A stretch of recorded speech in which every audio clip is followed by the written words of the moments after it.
बाबा ध्यान में मन नहीं लगता है। खाने के समय कोई नहीं कहता खाने में मन नहीं लग रहा, खाए जा रहा है, खाए जा रहा है, मर नहीं जाता खाते खाते, खाए जा रहा है, नहीं कहता कि खाने में मन नहीं लग रहा है। मोबाइल देखने में बाबा मन नहीं लग रहा, आज खूब मन लगता है। दिन भर बनिया दुकान पर बैठा रहेगा, कभी नहीं कहेगा कि मन नहीं लगता है। यदि ग्राहक भरपूर आता रहे तो रात भर बैठा ही रहेगा, कभी नहीं कहता मन नहीं लगता है। गपशप करने में, दूसरे की निंदा सुनने में, निंदा करने में कभी नहीं कहता कि मन नहीं लगता है। और जब ध्यान की बात आती है, बाबा मन नहीं लगता है, मन नहीं लगता है। मन तो कभी भी नहीं लगता है, ध्यान के समय पता चल जाता है कि मन नहीं लग रहा है। मन तो कभी नहीं लगता है, इसका स्वभाव है कभी नहीं लगना, कभी स्थिर नहीं होना। और मन हमारा गुरु भी है, हमें शिक्षा दे रहा है। मैं इसीलिए नहीं लग रहा हूँ कि जहाँ लगने से मैं स्थिर होऊंगा वहाँ तो हमें लगा ही नहीं रहे हो, तुम हमको उधर ही लगा रखे हो जिधर लगे रहने पर मैं कभी स्थिर रहता ही नहीं। ये संसार क्या है? व्याकरण पढ़े लिखे लोग जानते हैं, समंग चरोति इति संसार, जो बराबर चलता रहे, जो निरंतर गतिशील रहे, उसी को संसार कहते हैं। इस चलचित्र को देखने में नेत्र कभी स्थिर होगा? सिनेमा को संस्कृत में चलचित्र कहते हैं। सिनेमा देखते समय नेत्र स्थिर रहता है, क्योंकि सिनेमा का जो चित्र है कभी स्थिर नहीं होता। अनस्थिर चित्र को देखने से दृष्टि स्थिर नहीं होती, और अनस्थिर संसार की तरफ लगकर यह मन कभी स्थिर नहीं होता, यह चलता ही रहेगा। हमारे गुरुदेव कहा करते थे, एक ऐसा आदमी हो जो बहुत दुर्बल हो, अपनी ताकत से चल नहीं पा रहा हो, ऐसा आदमी भी यदि कोई डंडा को पकड़ ले तो डंडा के सहारे धीरे धीरे आराम से चल लेता है। जो चल रहा है उसके सहारे चलोगे तो चलते ही रहोगे। यह संसार निरंतर चल रहा है। द्युति चंद्र बाढ़त ही बाढ़े, घटत घटत घट जाई। ये चल रहा है, चंद्रमा चल रहा है, सूरज चल रहा है, सब चल रहा है। गोस्वामी लक्ष्मीनाथ परमहंस जी महाराज कहते हैं, चला जात संसार दिवस निसी, कौ आगे पिछवाना, लक्ष्मी पति चित चेत करो नर, काहे भरम भुलाना, तन यह कागज का पुतना। ये चल रहा है। चलने वाले संसार में, चलने वाले प्राणी पदार्थ में यदि मन लगा हुआ रहेगा तो कभी स्थिर नहीं होगा। मन को अचल में लगाना पड़ेगा। जो चलता नहीं है उसमें मन को लगाना पड़ेगा। नहीं चलने वाला क्या है बताएं, जो कभी चलता नहीं है? नहीं चलने वाले बस दो ही हैं जो कभी नहीं चलते। पहला नंबर में परमात्मा, कभी नहीं चलते। और दूसरा नंबर में परमात्मा का बेटा जीवात्मा, यह भी नहीं चलता। आप कहेंगे हम तो आ गए इस गांव से इस गांव में, इस गांव से इस गांव में तो आपका शरीर आ गया, आप नहीं। आप नहीं, यह शरीर निरंतर चल रहा है। भगवान कृष्ण कहते हैं, आत्मा नित्य, आत्मा नित्य है, शाश्वत है, अवध्योयम, यह अवध्य है, यह मारा नहीं जाता है। आत्मा नित्यम अवध्योयम, कौमारंग यौवनम जरा, इस आत्मा की बाल्यावस्था नहीं होती है, युवावस्था नहीं होती है, तरुणावस्था नहीं होती है, वृद्धावस्था नहीं होती है। हमारे गुरुदेव के वचन में नहीं जन्म जाको, नहीं मृत्यु जाको, नहीं बाल यौवन जरापन है जाको, जिसे ना ही होती अवस्थाएं चारो, जो ना कहाता ये वर्ण में चारो, सभी के परे जो परम तत्व रूपी सोई आत्मा है, सोई आत्मा है। आत्म तत्व स्थिर है। भगवान श्री कृष्ण ने गीता के 6ठे अध्याय में अर्जुन से कहा, यतो यतो निश्चरति मनश्चंचलमस्थिरम ततस्ततो नियम्ये तद आत्मन्यवशम नयेत।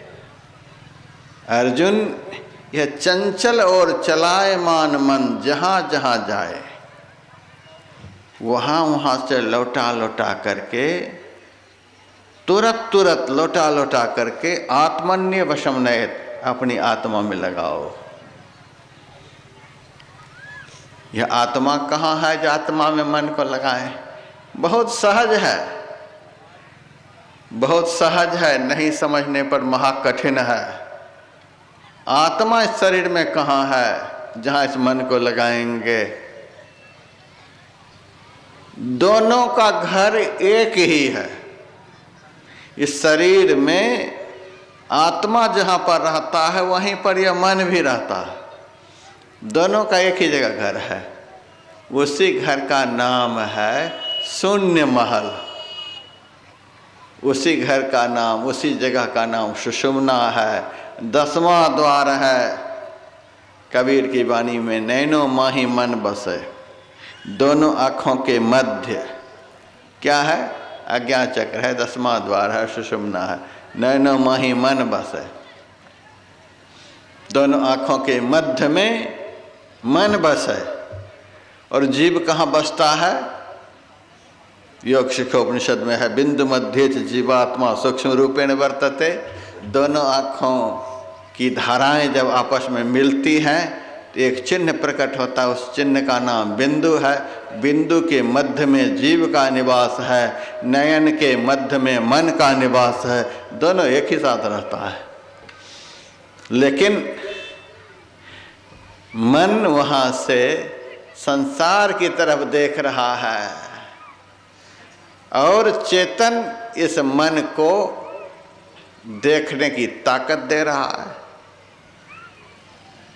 चेतन मन को विषयों की तरफ जाने की ताकत दे रहा है। दोनों एक ही साथ रहते हैं, इसीलिए घबराने की बात नहीं है। भगवान कहते हैं, यह चंचल और चलायमान मन जहाँ जहाँ जाता है, यह जाता है कहाँ से? दोनों आँखों के मध्य से 9 द्वार होकर के विषयों के बाजार में। जैसे ही यह विषयों के बाजार की तरफ जाए वैसे ही तुरंत लौटाओ और लौटा करके आत्मन्य वशम नयेत, दोनों आँखों के मध्य में जो जीव का निवास है वहीं पर लगाओ। वहीं से भागता है वहीं लौटाओ, वहीं से भागता है वहीं लौटाओ। इसी क्रिया का नाम अष्टांग योग में प्रत्याहार है। भागे लौटाओ, भागे लौटाओ, भागे लौटाओ। हमारे गुरुदेव कहते थे, जो प्रत्याहार से हार जाएगा वह पस्त हो जाएगा। बचपन में हम कभी कभी अखाड़ा देखने के लिए जाते थे। बड़ा अच्छा लगता था देखने में। हम कभी नहीं लड़े लेकिन देखे खूब। अखाड़े में हमने देखा कि 3 तरह के पहलवान होते हैं। एक पहलवान तो वह है जो पछाड़ खा गया और पछाड़ खा करके धूल झाड़ता हुआ न जाने कहाँ घुस के बैठ गया। उसको एक बीड़ा पान भी देने वाला कोई नहीं, एक छोटा सा बतासा भी मुंह मीठा करने के लिए कोई नहीं देने वाला। पैसा कहाँ से देगा? और शर्म के मारे, क्योंकि पछाड़ खाया हुआ है, कहाँ घुस करके बैठ गया पता नहीं। दूसरा पहलवान वह होता था जो न पछाड़ खाए न पछाड़ पाए, समकस होकर के उठता था। घंटों हो गई कुश्ती लड़ते लड़ते, देखता है कि कोई पछाड़ पा ही नहीं रहा है, तब कुश्ती लड़ाने वाला कहता है अब तुम्हारी कुश्ती फाइनल नहीं होगी, अब अगले दंगल की तैयारी करो, अब कुश्ती फाइनल नहीं होगी, बहुत हो गया, देखने वाले बोर हो रहे हैं, बस बस छोड़ो। दोनों को छुड़ा दिया जाता है। तब एक एक बीड़ा पान, बहुत कसरत किए हो, पछाड़ नहीं खाए हो, चलो एक बीड़ा पान तुम ले लो, एक बीड़ा तुम ले लो, एक आध बतासा भी दे दिया, मुंह मीठा करके बैठो दोनों तरफ। ये समकस वाले दोनों तरफ बैठ जाते। तीसरा पहलवान वह होता जो पछाड़ करके खड़ा होता। अब पछाड़ करके खड़ा होने वाला तो बजरंग बली की जय, बजरंग बली की जय, चारों तरफ अखाड़े में कूदता, और उस कूदने वाले को कोई उठा करके कंधे पर रख लेता, कोई गोद में उठा लेता, कोई इनाम देता, 50 रुपये 100 रुपये खूब झोली भर लेता, कोई मुंह में पान दे रहा है, कोई बतासे दे रहा है। ये पछाड़ने वाले का तो इतना सम्मान होता कि देखते ही बनता है। बड़ा खुश होकर के चारों तरफ वह घूमता। तो जैसे अखाड़े में 3 तरह के पहलवान, तीनों तरह के पहलवानों की हालत स्थिति का वर्णन मैंने किया। जो पछाड़ खा करके उठा है उनके विषय मैंने सुनाया, जो न पछाड़ पाया न पछाड़ खाया उसकी मुद्रा, उनकी स्थिति पर भी मैंने सुनाया। पछाड़ने वाले के विषय में भी तो मैंने सुना ही दिया। यही बात है भीतर में। 3 तरह के साधक होते हैं, 3 तरह के ध्यान करने वाले होते हैं। एक साधक को मैंने रात में देखा, भोजन करके जब मैं सत्संग मंदिर के छत पर घूम रहा था तो साधक अपने ही हाथ से अपने पैर को दबा रहा है, जंघा को दबा रहा है, पैर को दबा रहा है। क्या हो गया, क्या हो गया, क्यों इतने परेशान है? थक गया ध्यान करते करते। ये हालत है। ये क्या है? ये पछाड़ खाने वाला पहलवान है। घुटना को दबा रहा है, कमर को दबा रहा है, यदि चला दो चार है तो पूरा शरीर का मालिश तेल लगा करके करवा रहा है। ये तेल लगा लगा करके मालिश करवाने वाला जो साधक है वह पछाड़ खाने वाला है। ध्यान में थोड़ा भी मन एकाग्र हो जाए तो उस एकाग्रता का जो आनंद है, उमंग है, हम क्या वर्णन कर सकते। हमारे गुरुदेव कहते थे, मन की चंचलता में दुख है और मन की स्थिरता में सुख है। मन जैसे जैसे एकाग्रता की ओर बढ़ेगा वैसे वैसे सुख बढ़ेगा, और जिस दिन मन पूरा एकाग्र हो जाएगा तो 10 दिन का भूखा भी आप हैं तो आपके मन में दुख नहीं होगा। ऐसा मन हो जाता है। भजो भाई गुरु गुरु, गुरु रूप ध्यान धरो, सन्मुख बिंदु निरेखो सुख देखो रे भाई। देखो एकाग्रता का फल। गुरुदेव कहते सुख देखो रे भाई, आज तक तूने सुख देखा ही नहीं, मैं कहता हूँ सुख देखो, सुख कैसा होता है। जो पछाड़ खा करके उठे हैं वो क्या देखेंगे सुख को। दूसरा पहलवान वह है, दूसरा साधक, दूसरा अभ्यासी वह है जो मन से लड़ता है। मन की लड़ाई कहाँ होती है? देखे हैं वह मैदान, कहाँ मन की लड़ाई होती है? हमारे गुरुदेव के वचन में है, आओ वीरो मर्द बनो, अब जेल तुम्हें तजना होगा, मन निग्रह के समर क्षेत्र में सन्मुख थिर डटना होगा। आंख बंद करने पर अंदर में जो सामने शून्य दिखलाई पड़ता है वही मैदान है, वही अखाड़ा है, वहीं मन रूपी प्रतिद्वंदी पहलवान से साधक का युद्ध चलता है। और संत पलटू साहब कहते हैं, अपने मन को इधर से उधर तो जाएगा किधर को, जिधर तो जाए मैं तहाँ धावों, कोस हजार तो जाए छन पलक में, ज्ञान की कुटी में तहाँ छावों, विवेक जंजीर को गले में बांध के, जहाँ तू जाए मैं खींच लावों, दास पलटू कहे मारी हों ठौर पे, जहाँ पकड़ मैदान पावों।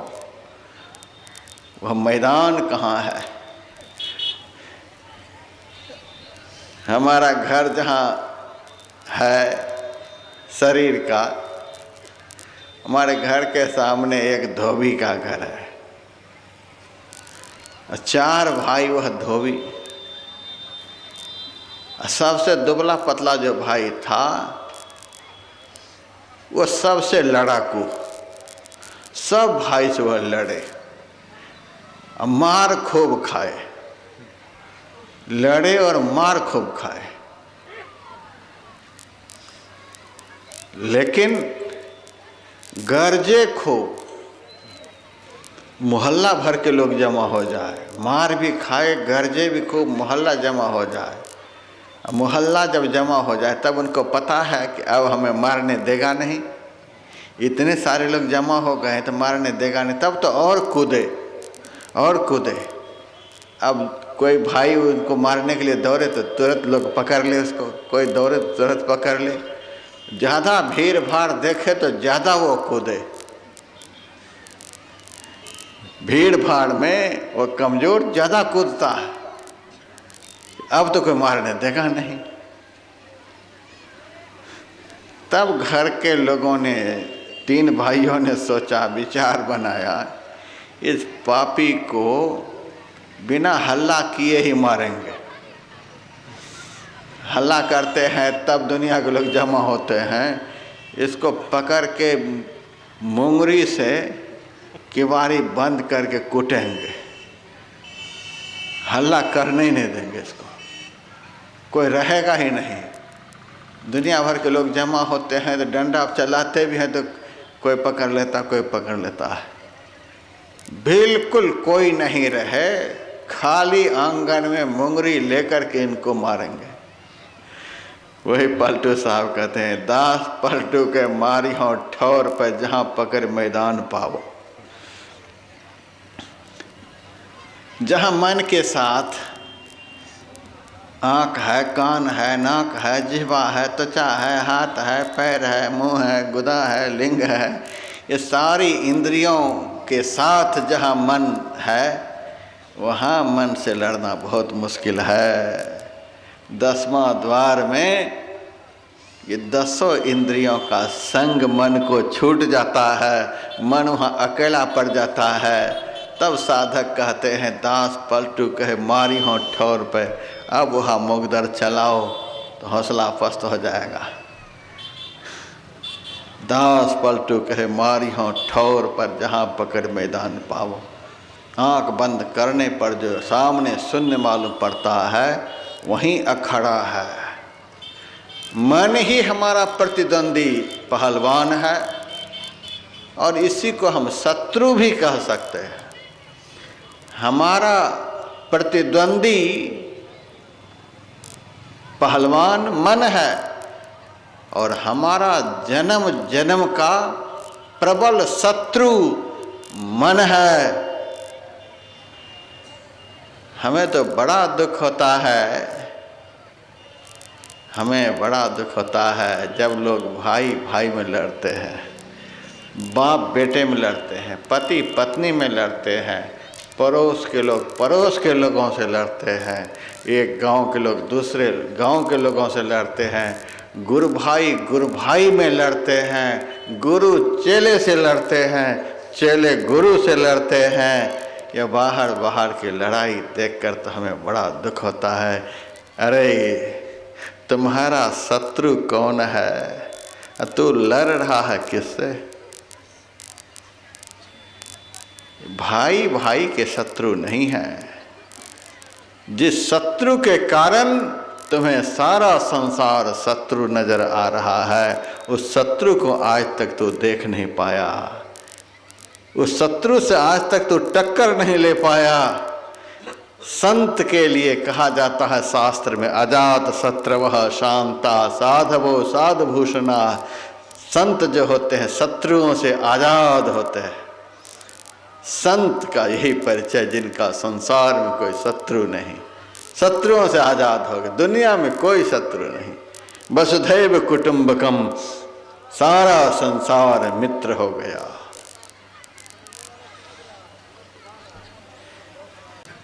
कई साल पहले की बात है, एक भक्त ने मेरे से आकर कहा, महाराज जी आपके गुरु जी के पास कितनी गाड़ियां हैं? मैंने कहा हमारे गुरु जी के पास कितनी गाड़ियां हैं, यह क्यों पूछ रहे हो? यह कौन सा तुक है? अरे महाराज नहीं, हम पूछ रहे हैं कि आपके गुरु जी के पास गाड़ियां कितनी हैं। मैंने कहा कि पहले तू बता तुम्हारे गुरु जी के पास कितनी गाड़ियां हैं। बड़ा चौड़ा होकर के उन्होंने कहा, हमारे गुरु जी के विषय में बोलते हो?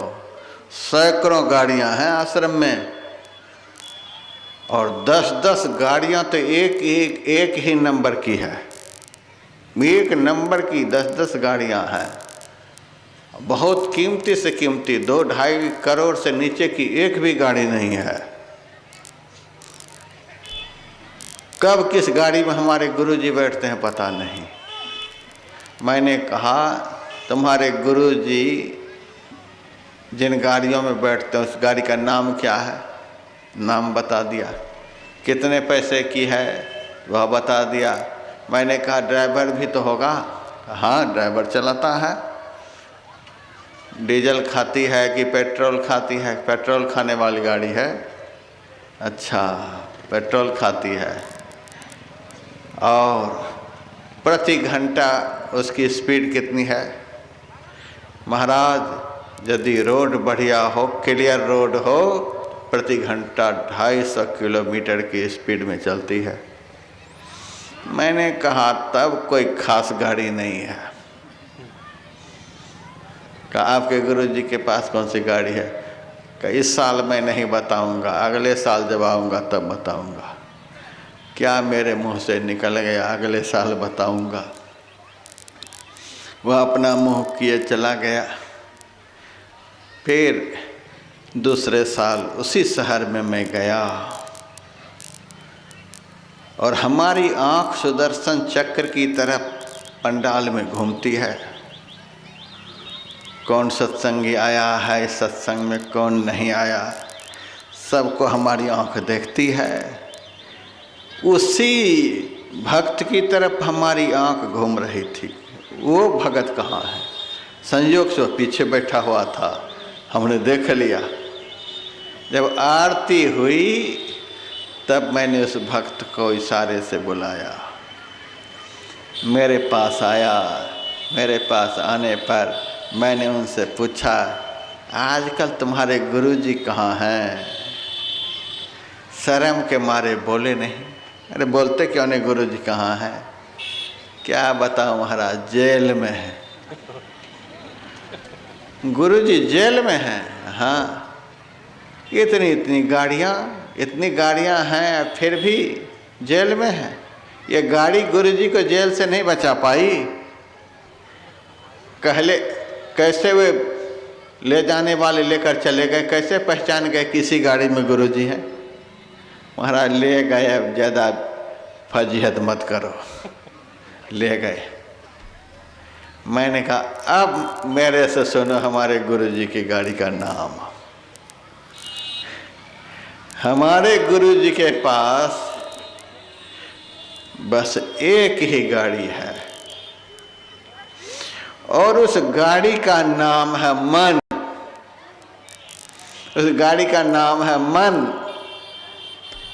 अब बिना डीजल पेट्रोल के ही चलती है वह गाड़ी, बिना डीजल पेट्रोल के चलती है। किसी भी ड्राइवर की जरूरत नहीं है।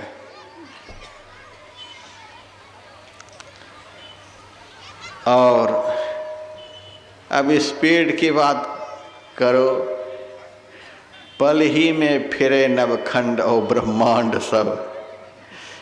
देखियो अनदेखियो सो तो या तो नहीं छानो है, जातो नहीं जानियत आव तो न दिसे कछु। ऐसे ही बलाई से अब तो परो पानो है, सुंदर कहत या की गति हुन लखी परे। मन के प्रतीत को करत दीवानो है। एक ही क्षण में सारे विश्व ब्रह्मांड से घूम कर के आ जाता है। इतनी स्पीड है इस गाड़ी की। और उस गाड़ी पर हमारे गुरु चढ़ते हैं।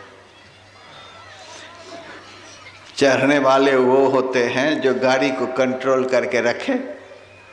चढ़ने वाले गाड़ी को कंट्रोल में रखता है, वो ड्राइवर है। ड्राइवर उसको कहते जो गाड़ी को कंट्रोल में रखे। तो संत उसको कहते हैं जो मन रूपी गाड़ी को कंट्रोल में रखे। और जिस संत ने मन रूपी गाड़ी को कंट्रोल कर लिया, वह संत तो जीवन में कभी शरीर संसार रूपी कारागार में पड़ेगा नहीं, और वे चाहे तो करोड़ों को कारागार से निकाल भी सकते हैं। इतनी ताकत उसमें हो जाती है। मन के मते न चालिए, मन के मते अनेक, जो मन पर असवार है वह साधु कोई एक। जो मन की सवारी करे उसको सच्चा साधु कहते हैं। लेकिन इस स्तर तक पहुंचने में बड़ा भारी परिश्रम करना पड़ता है। सूर संग्राम तो विकट बेरामती, सतियो सूर के खेल आगे।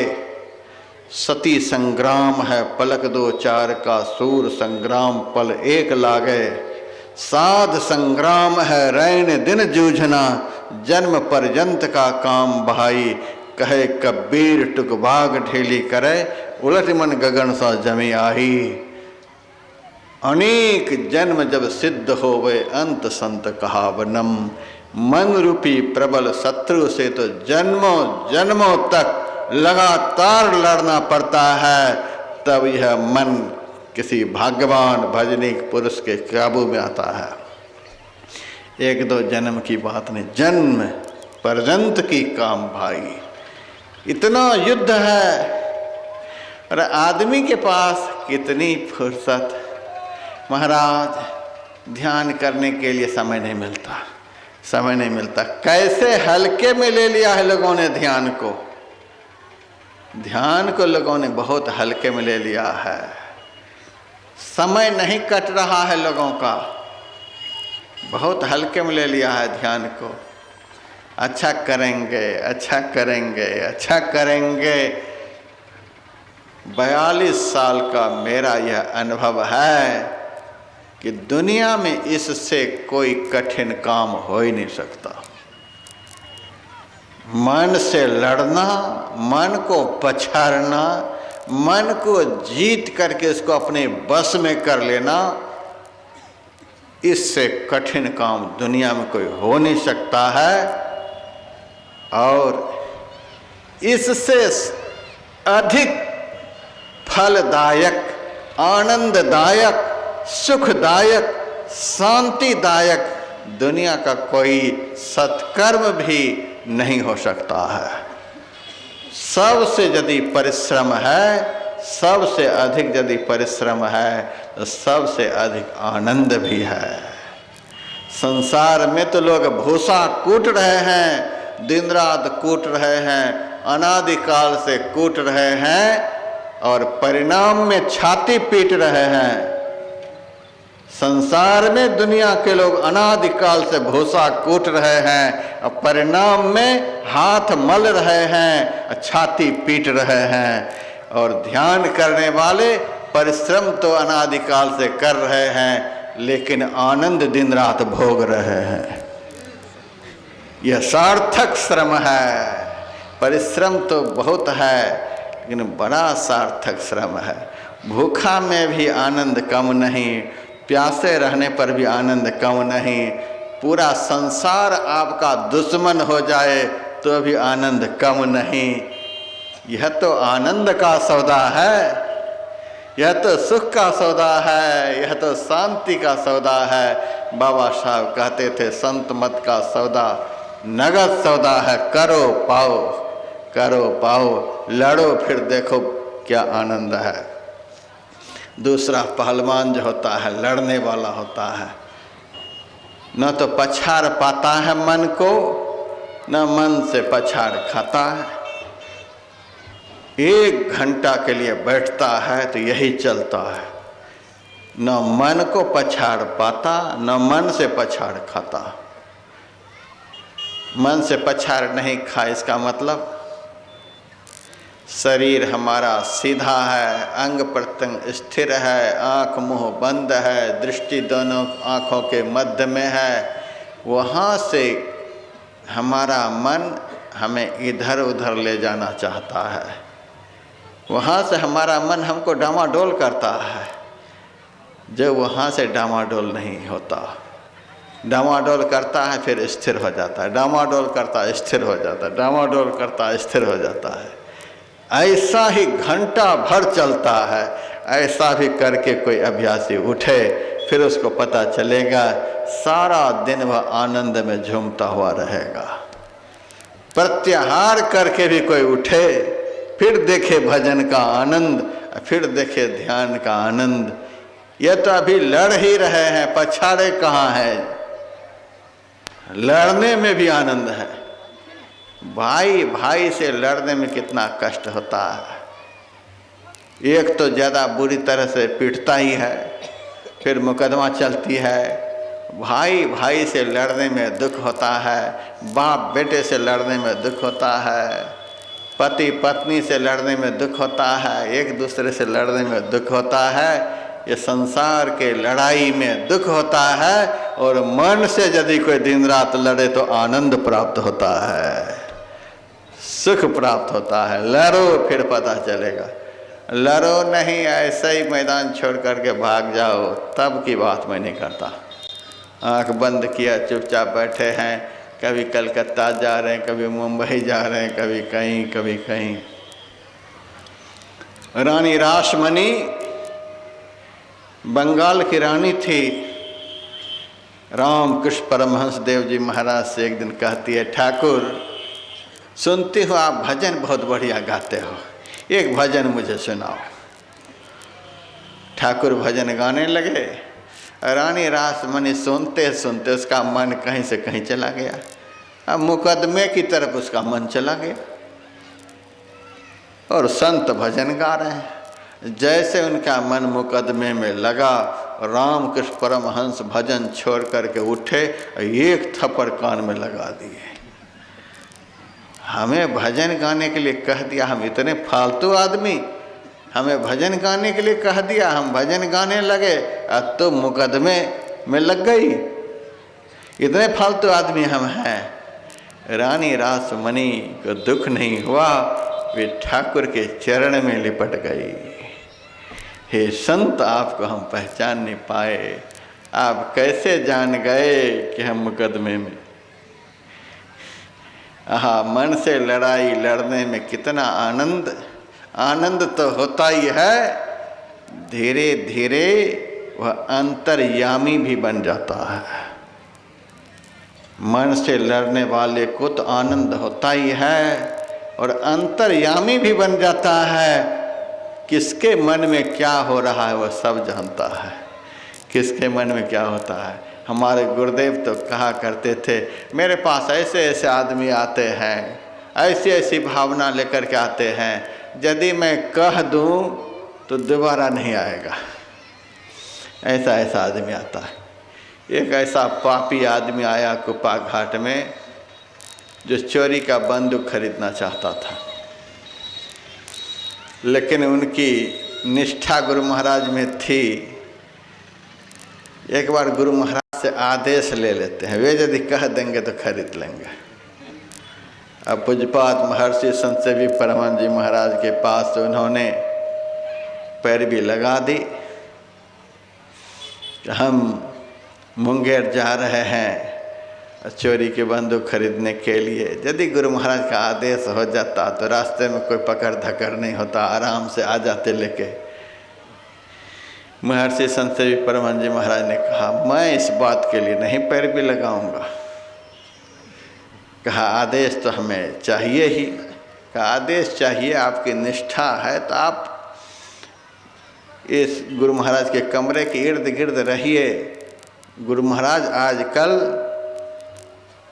मुंह की अपेक्षा मन की बात ज़्यादा सुनते हैं। आप घूमते रहिए, अपने आप कहीं ना कहीं से जवाब मिल जाएगा। और वह सत्संगी बरामदे पर घूम रहा है, अकेले कमरे में गुरु महाराज पलंग पर लेटे हुए हैं। लेटे लेटे अपने आप बोलते हैं, जाओ जाओ बंदूक खरीद लो, कौन किसको मना करता है, जाओ खरीद लो बंदूक। हम यह सब आदेश देने के लिए साधु नहीं बने हैं, जाओ जाओ खरीदो बंदूक। अब तो उसका हौसला पस्त हो गया। हमारे मन में हो रहा था ये कैसे जान गए।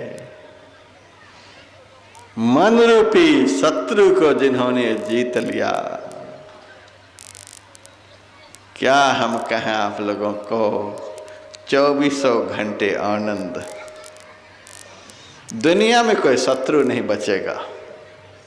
अजात शत्रवः शांता साधवो साधुभूषणा।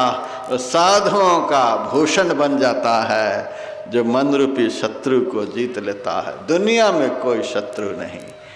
अजात शत्रवः। और अंतर्यामिता का गुण भी आ जाता है। मन आकाश से भी ज़्यादा सूक्ष्म है। आकाश से भी ज़्यादा मन सूक्ष्म है। और स्थूल संसार में सबसे बड़ा आकाश है। आकाश से भी ज़्यादा मन सूक्ष्म है। आकाश का गुण शब्द है। जिन्होंने मन के ऊपर विजय प्राप्त कर लिया, वह आकाश मंडल के अंदर कहीं से भी कोई उनको पुकारेगा, उनकी पुकार को सुन लेगा। आकाश मंडल के अंदर कोई भी प्राणी कुछ भी बोलेगा, वह सबकी भाषा को समझ जाएगा। यह तो पछाड़ने वाले की बात है, अभी तो लड़ने वाले की ही बात होनी चाहिए। यह चंचल और चलायमान मन भागे लौटाओ। लौटाओ कहाँ? आत्मन्य वशम नयत। अपनी आत्मा में अपनी तरफ लगाओ उसको। दरिया साहब बिहारी का वचन है, अपना ध्यान तो आप करता नहीं तो किसका ध्यान कर रहा? तो पहले अपना ध्यान कर, अपनी तरफ देख। स्वात्मानम पश्येन, अभी पाठ में आया था। मनुष्य को अपनी आत्मा की ओर देखना चाहिए। दोनों आँखों के मध्य में हम हैं, हम अपनी तरफ लगाए। कबीर साहब की वाणी में, मन आवे मन जाए, मन ही बटोरो रे। मन बुड़बे मन तारे, मन ही निहोरो रे। मन आवे मन जाए। यह मन कभी अपने आप आ जाता है, कभी अपने आप चला जाता है। यह मन कभी आता है, कभी जाता है। कहते हैं मन ही बटोरो रे। संत कैसे होते हैं? हम लोगों से संत कह रहे हैं मन ही बटोरो रे। संसार के लोग धन बटोरने में लगे हुए, बेटा को बटोर रहे हैं, कपड़ा को बटोर रहे हैं, धन कोई बटोर रहे हैं, कोई प्रतिष्ठा बटोर रहे हैं। इन चीज़ों से फुर्सत ही नहीं जो मन को बटोरेगा। मन ही बटोरो रे। दुनिया का धन कैसे बटोर? दोनों हाथों से, हाथों से दुनिया का धन बटोरते हैं। हाथ को संस्कृत में कर कहा जाता है। कर से संसार का धन बटोरते हैं। कर का एक अर्थ किरण भी होता है। किरण भी दो हैं, ये बाई किरण एक दाई किरण। इन्हीं दोनों किरणों का नाम है ईड़ा और पिंगला। इन दोनों किरणों को समेटना दोनों आंखों के बीच में, यही मन को बटोरना है। दोनों किरणों को आप दोनों आंखों के बीच की तरफ ले जाइए। फैले लाइए, फैले लाइए, फैले लाइए। इस क्रिया को करने से, दोनों किरणों को एकत्रित करने से मन का बटोरना होता है। इस तरह से मन को बटोरो। मन आवे मन जाए मन ही बटोरो रे। मन बुढ़वे मन तारे मन ही निहोरो रे। यह बुढ़ाने वाला भी है। यदि यह निग्रहित नहीं हुआ, यदि यह वश में नहीं हुआ, यदि यह नहीं बटोरा गया, यदि यह लक्ष्य पर स्थिर नहीं कर लिया गया, इससे ज़्यादा धोखाबाज, इससे ज़्यादा दुख देने वाला, इससे ज़्यादा सताने वाला, इससे ज़्यादा नरक में ढकेलने वाला दुनिया में कोई भी नहीं हो सकता है। मन बुढ़वे, फिर कहा मन तारे। यदि यह निग्रहित हो गया, इसको आपने पंच विषयों की तरफ जाने से रोक लिया, बटोर लिया, समेट लिया, एकाग्र कर लिया, लक्ष्य पर केंद्रित कर लिया, तो तारे, इससे ज़्यादा आपका कल्याण करने वाला दुनिया में कोई मित्र भी नहीं हो सकता। यह सबसे बड़ा शत्रु भी है तो यह सबसे बड़ा मित्र भी है। आचार्य शंकर से शिष्यों ने पूछा, के शत्रवः सन्ति, हे आचार्य आप बताएं इस दुनिया में सबसे बड़ा शत्रु कौन है? आचार्य शंकर ने कहा, निजेंद्रियाणि, तुम्हारा असंयमित मन ही तुम्हारा सबसे बड़ा शत्रु है। कहा दुनिया में सबसे बड़ा मित्र कौन है? कहा तान्येव मित्राणि जितानि यानि। यदि इस मन को कोई जीत ले तो उससे बड़ा मित्र भी दुनिया में कोई नहीं हो सकता है। सबसे बड़ा मित्र है। दुश्मन से लड़ना पड़ता है, मित्र से काम लेने के लिए उसका निहोरा करना पड़ता है। इसीलिए कबीर साहब ने एक बार तो लड़ने की बात करते हैं, एक बार निहोरा की बात करते हैं। मन ही निहोरो रे। पहलवान यदि बहुत बड़ा हो, शत्रु यदि महाप्रबल हो, किसी भी तरह से काबू आने वाला नहीं हो, तो उनसे थोड़ा झुक ही जाओ तो अच्छा है। बेमतलब के लड़ते रहो तो मार खाते रहो।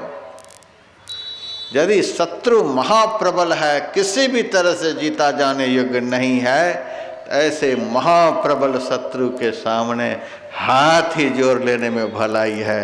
किसी भी तरह से उनको अपना बना करके अपने जीवन को सुखमय बना लो। मन ही निहोरो रे। भैया आ जाओ, क्यों इधर उधर भागते हो, ठिकाने पर आ जाओ। हम तुम्हारी बात को दिन रात मानते हैं, तो कम से कम 1 घंटा मान जाओ। मन ही निहोरो रे। खुशामद करो, मान जाएगा, यह भी मेरा विश्वास है। लड़ने पर काफ़ी विश्वास है और निहोरा करने पर काफ़ी विश्वास है। मान जाएगा। स्थिर होकर के आप बैठ जाएं और मन को मनाते रहें। ये पापी आदमी किसको किसको मनाने में लगा हुआ रहता है। दशरथ जी की महादुर्गति हो गई। कई बात सुनने के लिए तैयार नहीं, राम को वनवास भेजने के लिए तैयार बैठी है। भरत को राजा बनाने के लिए तैयार बैठी है, और दशरथ जी गए उसको मनाने के लिए। के ही हे तुरानी ऋषानी परसत पानी पति निवारई मौन हो सरोस भुवंग भामिनी विषम भात निहारई। ये औरत को मनाने के लिए जा रहे हैं, चरण पकड़े हुए हैं, देवी जी राम को वन में नहीं भेजो, मान जाओ मान जाओ। ये औरत को मनाने वाला ही काम कौतुक लेखई, कामी पुरुष औरत को मनाने में लगे हुए हैं। ये भोगी विषयी आदमी दुनिया के लोगों को मनाने में लगे हुए हैं, और सच्चा साधु अपने मन को मनाने में लगे हुए रहते हैं। मन को मनाओ। कहाँ जा रहे हो भैया? थोड़ा सा ठहरो। 23 घंटा हम तुम्हारे साथ जाएंगे, हम नहीं तुम्हारा साथ छोड़ेंगे। 23 घंटे हम तुम्हारे साथ जाएंगे, 1 घंटा तो मेरी बात मान ले। खूब खुशामद करिए, मन ही निहोरो रे, खूब खुशामद करते ही रहें। कितना भी पत्थर आदमी होगा, दिन रात खुशामद करते रहेंगे तो रीझ जाएगा। यदि है मन रीझ गया, आपका मान लिया, फिर क्या कहना है। जिसका मन मान गया, जिन्होंने अपने मन को मना लिया, उनको भगवान को मनाने में कोई देर नहीं लगेगी। उनको परमात्मा को मनाने में कोई देर नहीं। तुम मन को मना लो, परमात्मा तो माने हुए ही है। जो मन को नहीं मना पाया, कितना भी ओम जय जगदीश हरे की आरती उतारे, कभी वह परमात्मा को मना नहीं सकता है। दुनिया का कितना भी आडंबर रचो, वह मन को मना नहीं सकता है, परमात्मा को मना नहीं सकता है। जिन्होंने मन को मना लिया, वही परमात्मा को मनाने में सक्षम होता है। मन को मनाओ।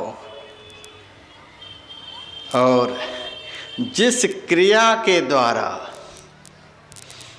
मन को मनाया जाता है, जिस क्रिया के द्वारा मन से लड़ा जाता है, उसी क्रिया का नाम है ध्यान योग। ध्यान का अर्थ यही होता है।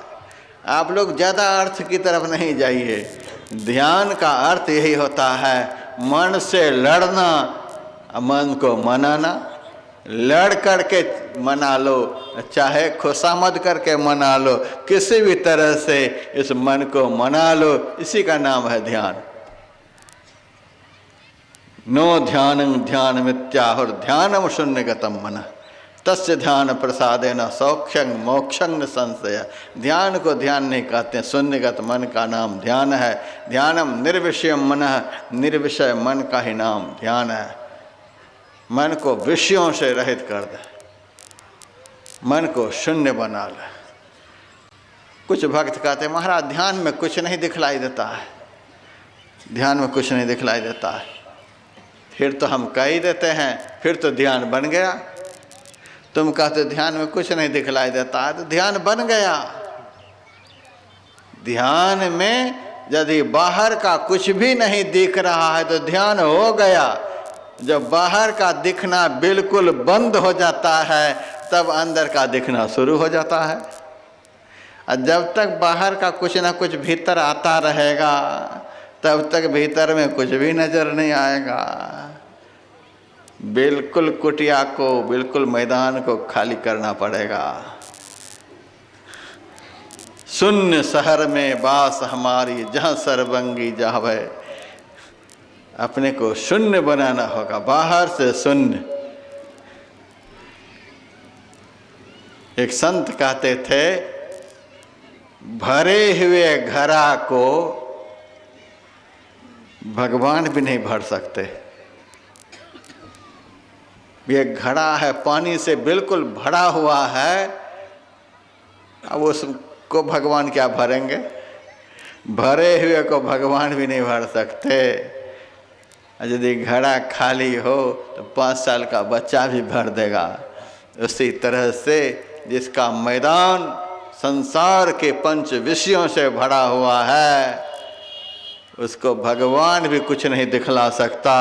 जिन्होंने अपने अंदर के संसार को पंच विषयों से बिल्कुल साफ कर दिया है, दिल का हुजरा साफ कर जाना के आने के लिए ध्यान गैरों का उठा उसको बिठाने के लिए, तो 5 साल का बच्चा भी पा लेगा।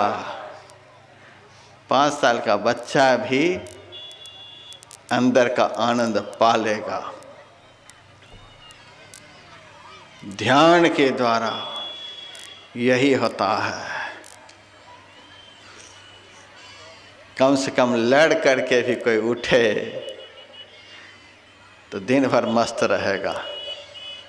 मन रूपी शत्रु से कम लड़ करके भी उठे तो दिन भर मस्त रहेगा। अब पछाड़ करके उठने पर तो क्या कहा जाए। आप लोग सुन रहे हैं बीच बीच में, यहाँ पर जब किसी साधक को मेरी बात पर उमंग आ जाता है तो श्री सद्गुरु महाराज की जय। उमंग आया मेरी बात पर, जयकारा बोले गुरु महाराज की। व्यासानंद की जय क्यों नहीं बोले? सुना रहा हूँ भाषण में, उमंग आया मेरी बात पर, जयकारा गुरु महाराज की बोल रहे हैं। क्या बात है? कुछ बात तो जरूर है। जयकारा उनका बोला जाता है जिस पहलवान ने मन को पछाड़ दिया है। जो मन पर असवार है वह साधु को एक। हमारे गुरु महाराज वह साधु, हमारे गुरु महाराज वे संत जिस संत ने इस मन को पछाड़ दिया। मन को पछाड़े हुए संत जहाँ विराजमान होते हैं, जयकारा उनकी होती है जी। और चारों तरफ हमारे आदमी यहाँ तैनात हैं, नहीं तो मिठाई भी यहाँ आती। जीते हुए पहलवान हैं, मिठाई भी आ रही है, पैसे भी आ रहे हैं, कितना मान सम्मान, सब प्रणाम करने के लिए, सब इतना मना करने पर भी प्रणाम करने वाले नहीं मान रहे हैं। आज आदमी कहता है बाबा घर में बच्चे चाय नहीं पूछते हैं।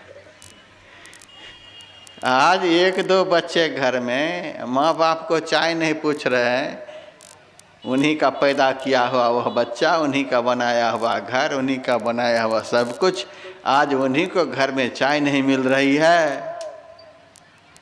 और जिस महापुरुष ने अपने मन को पछाड़ लिया, मन को जीत लिया, संत सुखी मन जीती हो, जिन्होंने मन को जीत लिया, आज देखो पूरा मैदान ये सब गुरु महाराज का बच्चा ही है। पूरा मैदान में सब गुरु महाराज का बच्चा है, सब बेटा बेटी है। इतना बड़ा परिवार वाला कोई महापुरुष मिलेगा संसार में? कितना बड़ा परिवार, मौसम कौन बड़ो परिवारी, इतना बड़ा परिवार वाला।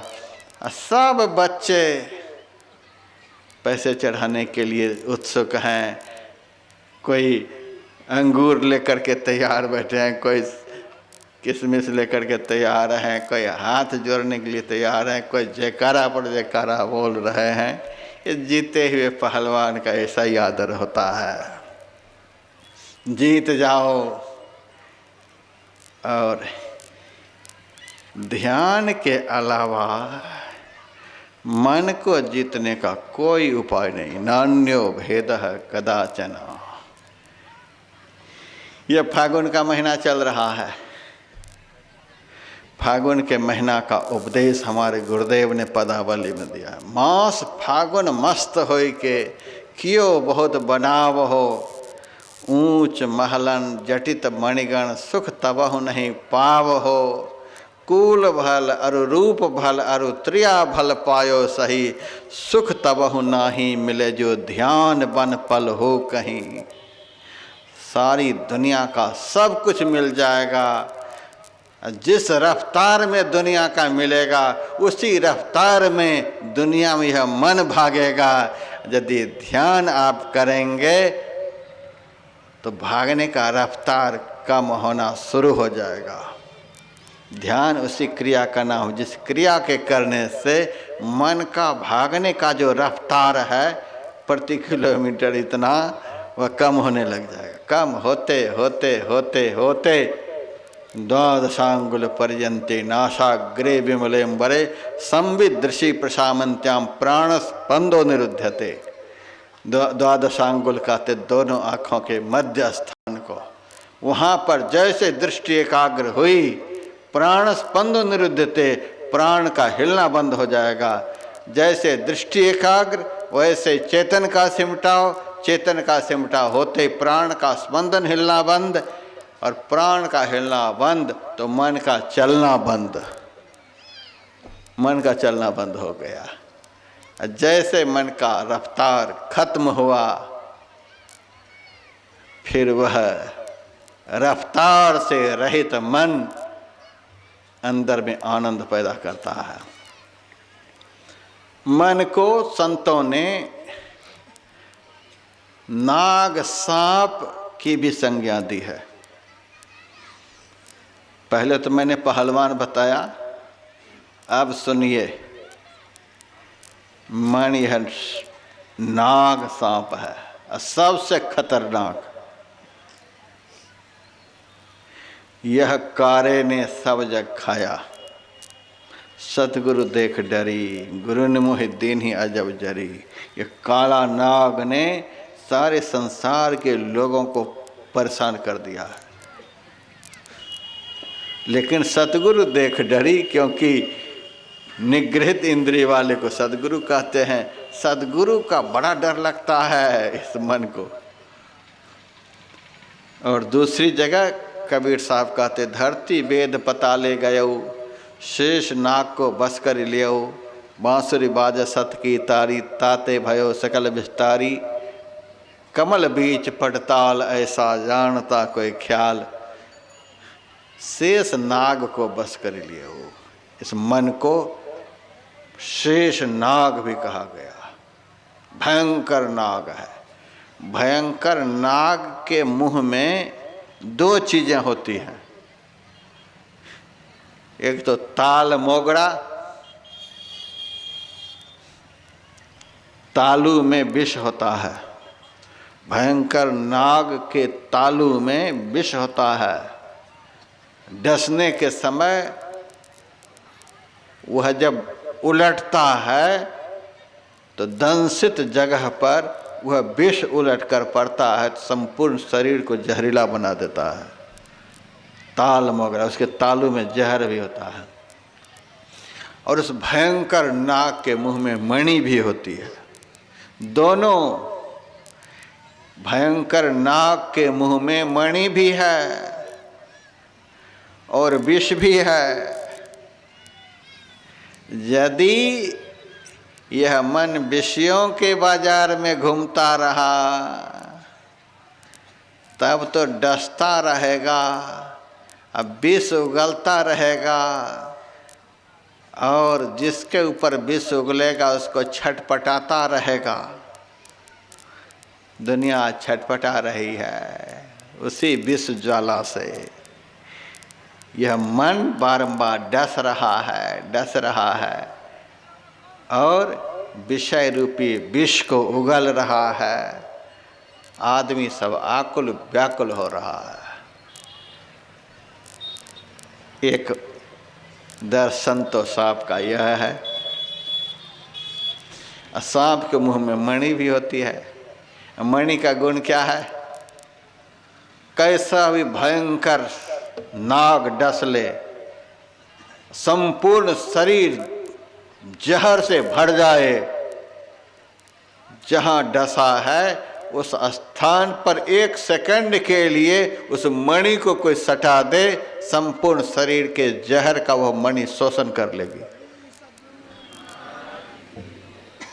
तुरंत शोषण कर लेगी। मणि के प्रकाश में इतनी शीतलता होती है, इतनी शीतलता होती है, जहर की सारी गर्मी को एक क्षण में समाप्त कर देती है। नाक के अंदर में दोनों है। यदि मन रूपी नाग बस में नहीं हुआ तो जहर उगलता रहेगा। जहर से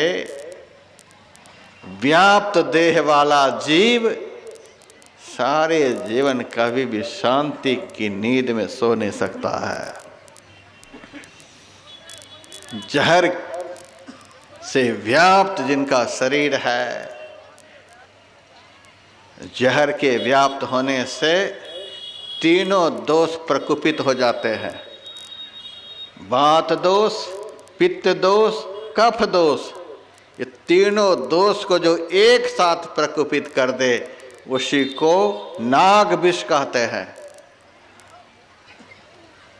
विष बहुत तरह के होते हैं, लेकिन नाग विष जो होता है, जिनमें तीनों दोषों को प्रकुपित करने का गुण होता है, कफ दोष प्रकुपित हो जाएगा तो समग्र नारियों के अंदर जो रक्त का संचार है, वायु का भ्रमण है, वह सब अवरुद्ध हो जाएगा। उसके बाद वात दोष प्रकुपित होने पर जितना संधि स्थल है हड्डी में, वह सब टूटने लग जाएगा, पीड़ा के मारे टूटने लग जाएगा। अब पित्त दोष के प्रकुपित होने पर संपूर्ण अंग अंग लगेगा कि मिर्ची लगा दिया है कोई, जलने लग जाएगा। नाग विष जब प्रकुपित होता है तो तीनों दोष को वह प्रकुपित करके आदमी को आकुल व्याकुल करके समाप्त कर देता है।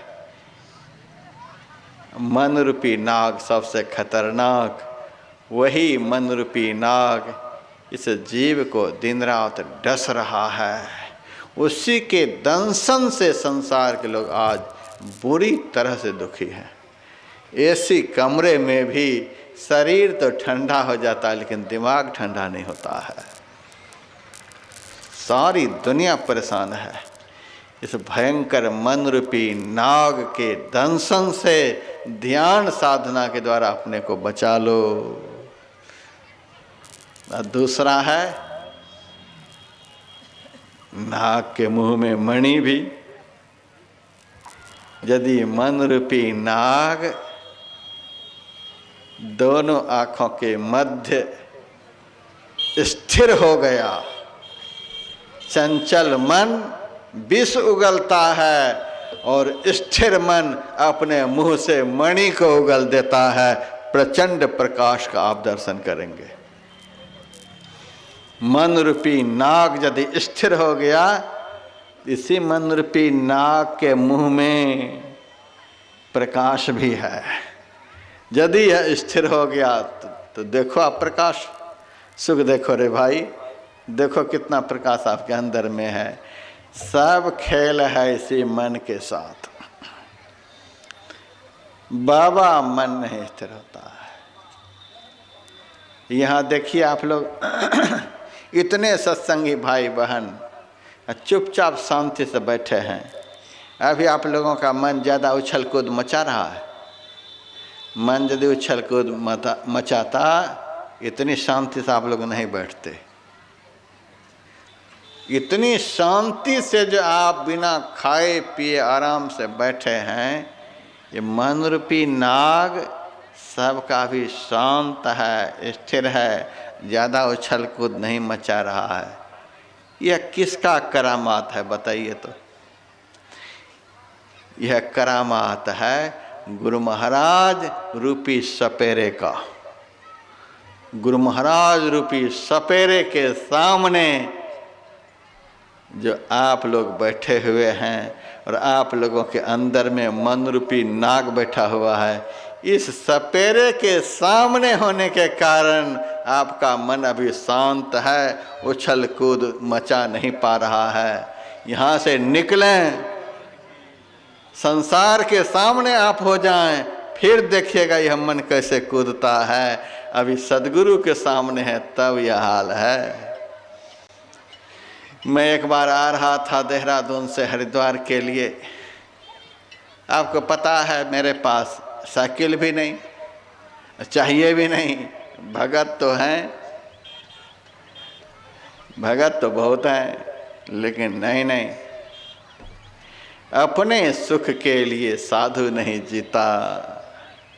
हम अपनी गाड़ी में बैठे हैं, खूब आराम से घूमें, अपने सुख के लिए साधु नहीं जीता। साधु की देह में जब तक सांस चलती है तब तक वह संसार के लिए जीता है। साधु यदि अपने सुख के लिए जीने लग जाए तो संसार नष्ट हो जाएगा। साधु का जीवन विश्व उपकार हित व्यग्र चित सर्वदा, विश्व के सुख के लिए सदैव व्यग्र रहते हैं। तो मैं बस से आ रहा था, रास्ते में बड़ा भारी जंगल पड़ता है। संयोग ऐसा कि बस में जगह नहीं थी बैठने की। आदमी भी आजकल के ऐसे जो साधु का सम्मान करने के लिए तैयार नहीं, एक ने भी हमको बैठने के लिए नहीं कहा। दोनों तरफ सीट के बीच में कंडक्टर को आने जाने के लिए जो जगह होती है, मैं बस की कड़ी पकड़ कर खड़ा था। घनघोर जंगल के बीच में जब बस आई तो एक 22-24 साल का लड़का सड़क के किनारे माथे पर बोरी लेकर के खड़ा था। कंडक्टर को इशारा किया तो ड्राइवर ने गाड़ी खड़ी कर दी। वह अंदर आ गया, मेरे पैर पर ला करके बोरी रख दिया। उनको भी शर्म नहीं आई, रख दिया। बस चली। पैर को जैसे तैसे मैं खींचा, लेकिन जब बोरी को रखा था तो मुझे लग रहा था इस बोरी में कुछ चल फिर रहा है। सकबक सकबक सकबक करे, लगा कि कुछ चल फिर रहा है। मैंने उस लड़के से कहा, क्या है बोरी में? सामान है बाबा। क्या सामान है? अब बताए नहीं, सामान है बाबा। तब मैंने कंडक्टर से कहा कि इनसे पूछो क्या है इस बोरी में। उन्होंने पूछा तो उनको भी कहा सामान है बाबू। कौन सा सामान है? बताए नहीं। तब एक थप्पड़ कान में दिया। बोलता क्यों नहीं, क्या है इसके अंदर? तब कहता है इसमें सांप है बाबू। एक बोरी सांप लेकर के 24 साल का लड़का चल रहा था। क्या करेगा इतना सांप? जो सीधा सीधा होगा उसको तो आज ही खा जाऊंगा, और जो खूब कूदने वाला नाचने वाला होगा उससे खेल दिखलाऊंगा। क्योंकि सीधा ढोड़िया सबको दिखाने से थोड़े कोई पैसा देगा। गोमन को नचाया जाता है तब पैसा पड़ता है। जो खूब नाचने कूदने वाला होगा उससे खेल दिखाऊंगा। मैंने कहा जब तो घर जाएगा तब खाएगा, खेल दिखाएगा। यदि बस में बोरी खुल गई तब क्या होगा? तब कहता है एक तो बोरी खुलेगी नहीं, कस करके बांधा हूँ, और यदि खुल गई तो भी कोई डर नहीं है। मैंने कहा डर नहीं, किसी के कंधे पर सांप चढ़ेगा, किसी के छाती पर चढ़ेगा। कहता है कोई डर नहीं। का कोई डर नहीं बाबा, हमारे पास वह जड़ी है कि फटाफट सारे सांप को सूंघा सूंघा करके फिर से पकड़ कर बोरी में भर दूंगा। एक 22-24 साल का सपेड़ा इतना दम रखता है कि बोरी भर सांप के द्वारा कोई खतरा नहीं होने दूंगा, सबको बोरी में भर दूंगा। क्योंकि सपेरे के पास वह कला होती है, वह जड़ी होती है। हमारे गुरुदेव भी कम सपेरे थोड़े हैं। पदावली में लिखा हुआ है जो दुष्टेन्द्रियण नाग गण विष अपारी हैं, सदगुरु सुगारुड़ी सकल विष संहारी। हमारे गुरुदेव संत सदगुरु दुनिया के सबसे बड़े सपेड़े हैं। जब साधारण सपेड़ा बोरी भर सांप को पकड़ने का दम रखता है, हमारे सदगुरु तो दुनिया का सबसे बड़ा सपेरा। और ये सपेरे यदि संसार के सारे भक्तों के मन रूपी नाग को स्थिर कर दे, यह कौन बड़ी बात है? इन्हीं का करामात है। इस सपेरे के सामने जो अभी आप लोग बैठे हुए हैं, इसी का करामात है कि आप लोगों का मन अभी शांत है, शीतल है, ठंडा है। यदि मेरी बात पर विश्वास नहीं तो आप लोग निकलना शुरू करें, पंडाल से निकलना शुरू करें। माताएं तो कहीं चल ना दे मेरी बात सुन करके। पंडाल से निकलना शुरू करें, तब पता चलेगा। सड़क पर पहुंचते पहुंचते पता चल जाएगा। जैसे ही सपेरे की दृष्टि से ओझल हुए कि मन रूपी नाग दौड़ना शुरू कर देगा। सतगुरु सन्मुख बैठ के मंगल गाइए, कीजे दंडवत प्रणाम परम पद पाइए। इस सपेरे को छोड़ना नहीं है, इस सपेरे को छोड़ना नहीं है। हम तो दिन रात बड़ी खुशी में रहते हैं, मस्ती में रहते हैं। सपेरे के बगल में डमरू बजा रहे हैं, सपेरे के बगल में जो डमरू बजा रहे हैं इसीलिए मस्त हैं। यदि जिस दिन जिस क्षण इस सपेरे के बगल से हटकर संसारियों के बीच में चले जाएंगे, फिर देखें सारा आनंद धूल में मिल जाएगा। इन्हीं की शरण में बैठने का, इसी के अगल बगल बैठने का, इसी के सामने बैठने का, या तो सपेरे का दिया हुआ जो मंत्र है, चलते फिरते उठते बैठते सोते जागते इस मंत्र को दोहराते रहो। गुरुदेव के बताए हुए मंत्र में ऐसी ताकत है। संत तुलसी साहब लिखते हैं, गुरु गैल मेल मिलाप तुलसी, मंत्र विषधर बस करे। गुरु का दिया हुआ जो मंत्र है, मन रूपी विषधर नाग को बस में कर लेने वाला है। इसको आप जपते रहें। विषधर मन को बस में करने वाला यह मंत्र गुरु ने मोहे दिन ही आज जब जड़ी। मेरा प्रवचन हो रहा था हैदराबाद में, इसी विषय पर मैं बोल रहा था, गुरु ने मोहे दिन ही आज जब जड़ी। 8-10 माइयाँ आ गई प्रवचन के बाद मेरे डेरे पर, कहने लगे हमको तो गुरु जी जड़ी दिए ही नहीं, हमको तो गुरु जी जड़ी दिए ही नहीं। आप जड़ी देते हैं, आप जड़ी देते। उस माई के मन में हुआ कि शायद कोई ताबीज वगैरह बांटते होंगे। गुरु जी तो जड़ी हमको दिए नहीं। मैंने कहा तुम्हारे गुरु जी के पास जड़ी होगी ही नहीं, हमारे गुरु जी तो जड़ी देते हैं, तो चलो आप ही दीक्षा दे दो। उनके मन में हुआ कि ये कुछ जड़ी देंगे, जड़ी बूटी देंगे गले में बांधने के लिए, चाहे बाजू में बांधने के लिए। मैंने कहा मैया, जड़ी का मतलब यह नहीं होता है कि ताबीज जंतर में भर करके बाह में बांध लो। जड़ी का मतलब दीक्षा के समय में सदगुरु जो सदयुक्ति बताते हैं मन को एकाग्र करने की, वही है जड़ी। आज भी बहुतों को जड़ी देंगे। दीक्षा के समय में सदयुक्ति जो सदगुरु बतलाते हैं, वह सदयुक्ति ही गुरु की दी हुई जड़ी है। और उस जड़ी का करामात मंत्र जप से शुरू होता है।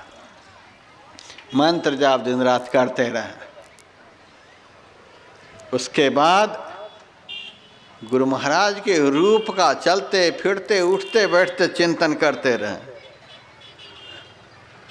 उसके बाद गुरु के ज्योतिर्मय रूप का यदि योग्यता बढ़ जाए तो चिंतन करें। उसके बाद गुरु के नादमय स्वरूप का चिंतन करें।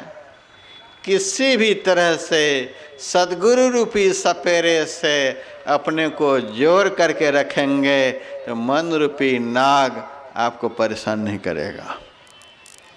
नहीं तो बाबा मन नहीं स्थिर होता है। मन क्यों नहीं स्थिर होता है? कारण क्या है? मैंने आपको सुनाया था, पाप के 4 रूप होते हैं। पहला रूप अंदर का अंधकार, पाप का दूसरा रूप मन की चंचलता, जितना आप पाप करेंगे उतना ही आपका मन विषयी होगा, उतना ही आपका मन चंचल होगा। जो निज घट रस चाहो, तो अपने को 5 पाप से हरदम खूब बचाहो। है एक झूठ नशा है, दूसरा तीसर नारी पढ़ के हो, चौथी चोरी, पंचम हिंसा, दिल से इन्हें अलगाहो। उखाड़ करके फेंको इन पापों को, फिर करामात देखो ध्यान का। यह मन जो जहरीला हो रहा है, यह मन जो चंचल होता जा रहा है, हमारे किए हुए पाप के कारण। पिछला तो खत्म नहीं हुआ, अब वर्तमान जीवन भी पाप में ही लिप्त रहता है। कैसे यह मन निग्रहित होगा, शांत होगा? पाप का दूसरा रूप मन की चंचलता। अब पाप का तीसरा रूप जीवन में आने वाले अनेकों विघ्न। आप लोग सत्संग में कैसे आ गए, हमें तो बड़ा ताज्जुब है। कैसे आ गए आप लोग यहाँ? बहुत लोगों का फोन मेरे पास आता है, बाबा हम आने वाले थे लेकिन मेहमान आ गया, जमाई आ गए, बेटी आ गई, ये आ गए, वो आ गए, ये काम पड़ गया, वो काम पड़ गया। सिनेमा देखने के लिए जाएंगे तो कोई विघ्न नहीं आएगा, सर्कस देखने के लिए जाए कोई विघ्न नहीं, हॉस्पिटल जाए कोई विघ्न नहीं, होटल जाए कोई विघ्न नहीं। सत्संग के लिए चलें तब देखिएगा। ध्यान करने के लिए बैठ जाए फिर क्या कहना, 4 बार भोजन भजन 1 बार है, उसमें भी आती है आफत 1000 है। देखिए कितना विघ्न आता है सत्संग में आने में, कितना विघ्न आता है। आप लोगों का अहो भाग्य है, इन सारे विघ्नों को जीत करके सत्संग में बैठे हुए हैं। और इससे भी ज़्यादा विघ्न आता है ध्यान करने में। ध्यान के समय के विघ्न का कौन वर्णन कर सकता है? स्थूल विघ्न, सूक्ष्म विघ्न, कारण विघ्न, इतने विघ्न आते हैं। कारण विघ्न क्या है? अनादिकाल से अनेकों प्रकार के जो शुभाशुभ कर्म हुए हैं, वही विघ्न बनकर सामने आते हैं। सूक्ष्म विघ्न, ये देवी देवता, ये भी कम नहीं है। कोई भी देवी देवता नहीं चाहते कि यह जीव परमात्मा तक पहुंच जाए। देवी देवता भी बहुत विघ्न करते हैं, सूक्ष्म विघ्न है। धन दौलत, मठ मंदिर, महिला महल, द्रव्य भूमि परिवार, ये सब देंगे देवी देवता। खूब खुश हो जाना, पता चलेगा ध्यान में। मठ मंदिर, महिला महल, द्रव्य भूमि परिवार, ये सब खूब मिलने लग जाए, समझ लेना ये साधु को तब मिले जब रूठे करतार। साधु कहते हैं साधना करो तिथि साधु, जो साधना करते हैं। काला कपड़ा में यदि कोई साधना कर रहा है तो साधु है, पीला कपड़ा में कोई साधना कर रहा है साधु है, नारी शरीर से कोई साधना कर रहे हैं तो साधु है, पुरुष शरीर से कोई साधना कर रहे हो साधु है, गृहस्थ आश्रम में रहकर कोई साधना कर रहे हो साधु है, विरक्त आश्रम में कोई साधना कर रहे हो साधु है। जो साधना करे वह साधु है। साधना करो तिथि साधु। आप साधना करें, देखिएगा यह सब आना शुरू हो जाएगा। मठ मिलना शुरू हो जाएगा, मंदिर मिलना शुरू हो जाएगा। बहुत सारी देवियां आरती उतारने के लिए आने लग जाएंगे, आरती उतारने के लिए आ जाएंगे। बहुत महात्मा सबको भी ये देवियां फंसा लेती है। अब तो चौरे होकर के महात्मा भी मंच पर बैठता है, देवी जी भी बगल में। महात्मा और देवी जी, अब तो डबल दक्षिणा महात्मा को है। हाय हाय हाय हाय हाय हाय सत्संगी भाई बहन, हाय हाय ओ महाराज, डबल दक्षिणा, डबल दक्षिणा। महिला ये विघ्न है। समुद्र में डूबते हुए को यदि गला में पत्थर बांध दिया जाए तो इतनी जल्दी से वह डूबेगा पता नहीं चलेगा।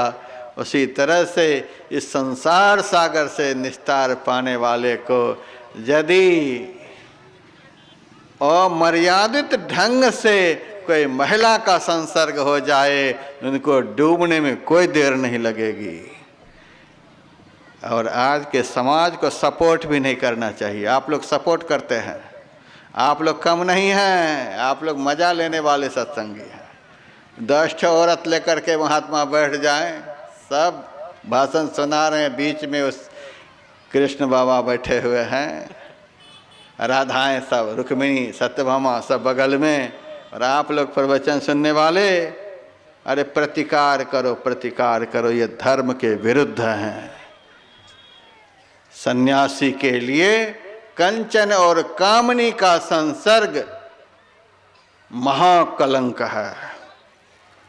कंचन और कामनी का संसर्ग यदि लाल कपड़ा में हो गया, उस लाल को काला बनने में अब कोई विलंब नहीं है। कब काला बन जाएगा पता नहीं।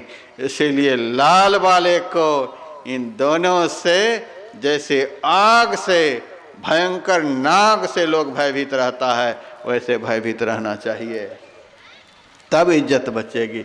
सपोर्ट नहीं करो, कुछ भी सुना रहा सुनते न चले जाओ, प्रतिकार करो। महिला सन्यासी के बगल में, सन्यासी के भेष में औरत भाषण करे, कमाल हो गया, अनर्थ हो गया। आनंद भगवान बुद्ध के प्रमुख शिष्य थे और उस आनंद ने भिक्षु संघ के साथ भिक्षुणी संघ की भी स्थापना कर दिए। बहुत सारी भिक्षुणियों को उन्होंने भिक्षु का वेश दे दिया, ये भी भजन करे।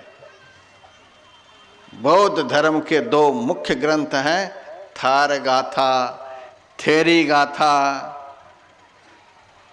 थेरी कहते हैं नारी को, थार कहते हैं पुरुष को।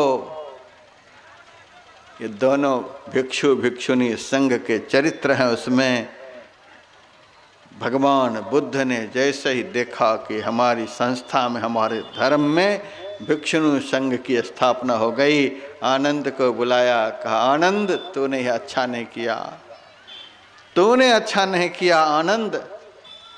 जो बौद्ध धर्म 1000 वर्ष तक अबाध गति से चलता, वह बौद्ध धर्म 500 साल में ही सत्यानाश हो जाएगा, भगवान बुद्ध ने कह दिया था। आनंद नहीं सुने, इसीलिए बौद्ध धर्म हमारे भारत से पलायन कर गए। जहाँ तहाँ छीट फूट, अब भी प्रायः अंडे खाने वाले ही मिलेंगे। लाल कपड़ा है, चौराहे पर खड़ा होकर के अंडा खा रहा है। अनर्थ हो गया, ऐसा धर्म वह दूषित हो गया। इसीलिए इस धर्म में कंचन और कामनी का महात्याग आवश्यक है। मुरादाबाद गए हुए थे गुरु महाराज हमारे 1955 ईस्वी में, और एक महिला लाल कपड़े में आ गई, पीछे बैठी हुई थी। मंच पर तो बैठ नहीं सकती गुरु महाराज के सामने, पीछे बैठी हुई थी। पीछे बैठी हुई महिला के ऊपर ध्यान चला गया गुरु महाराज का।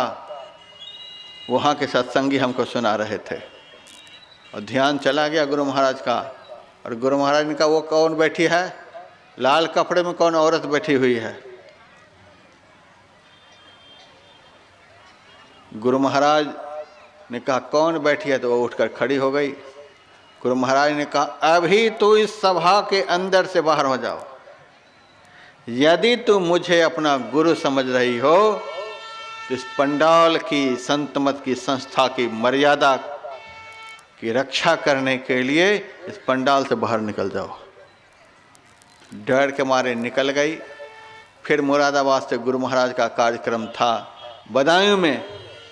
गुरु महाराज बदायूं गए, वो भी पीछे पीछे पहुंच गई बदायूं। ये जल्दी पीछा नहीं छोड़ती है, एक बार लग जाए पीछा तो छोड़ती नहीं है जल्दी। चली गई, वहाँ भी पीछे बैठी हुई है।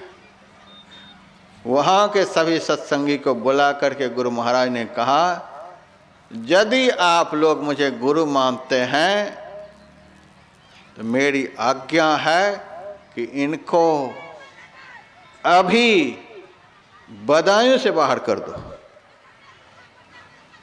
अब डर के मारे सब सत्संगी उस माई के पास गए और उनसे कहा कि अब तो निकलना ही पड़ेगा।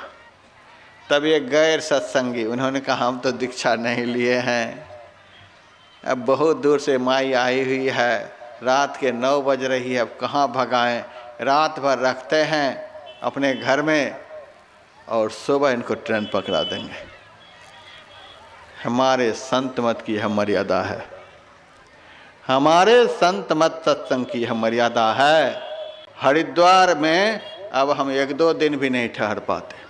लगभग 150 औरत बिहार की साधु के भेष में घूमती रहती है।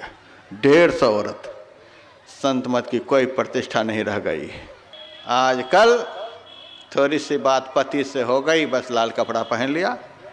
थोड़े से पति से कोई बात हो गई, उजला कपड़ा पहन लिया। थोड़े से घर में कोई बात हुई, कपड़ा पहन लिया, बस चल दिए। चौड़े होकर के मंच तैयार बैठा हुआ है और सुनने वाले हमारे संत मत के। ये कम नहीं है श्रोता भी, जितना मेरे में जयकार बोलते हैं उतना ही उनमें भी बोलते हैं। ये श्रोता आज कम नहीं, हमको कोई विश्वास अब नहीं रह गया। ये सब में जयकारा बोलने वाले हैं, सारा अनर्थ हो रहा है। जयकारा बोलने में कोई कसर नहीं है। ये मंच पर बैठ रहे हैं। अब लाल में, उजला में, हरिद्वार में अब हम 1-2 दिन भी नहीं ठहर पाते। लगभग 150 औरत बिहार की साधु के भेष में घूमती रहती है। 150 औरत। संत मत की कोई प्रतिष्ठा नहीं रह गई। और महिला संघ की स्थापना भी हो गई।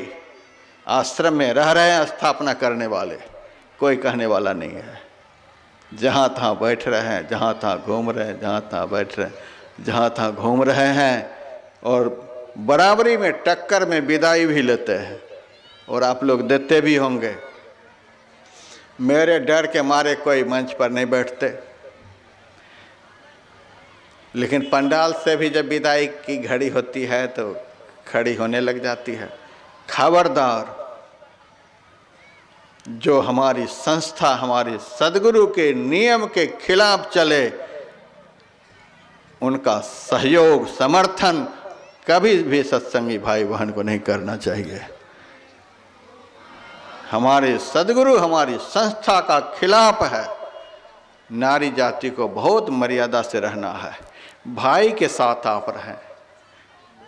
पति मर गए तो पिता के साथ आप रहें, पुत्र के साथ आप रहें। लेकिन माताओं, बहनों, इस पवित्र मंच पर से मैं हाथ जोड़ करके कहता हूँ, कभी भी नाटक वाला भेष मत बनाना।